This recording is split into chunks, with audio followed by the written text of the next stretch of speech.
In one of the most isolated corners of eastern Afghanistan, they search in a haze of dust and grief for survivors. Most villages here are too remote for rescue teams to reach. Their homes of mud brick and wood, no match for an earthquake that struck just after midnight, tearing buildings and sleeping families apart. My dad, cries this little boy.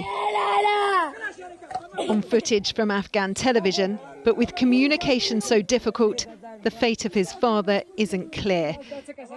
Even for those who are pulled out alive, there is no easy way of reaching medical treatment.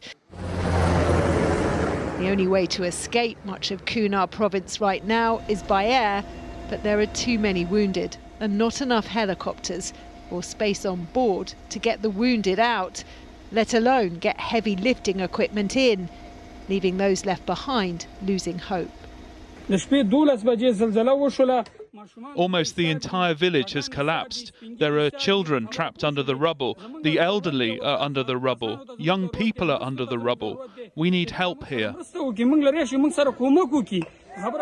The Taliban-run government says it put a rescue operation into place shortly after the quake hit. But there is little foreign aid here since it took power in one of the world's poorest countries. With so few resources, some of the worst hit areas are still to be reached.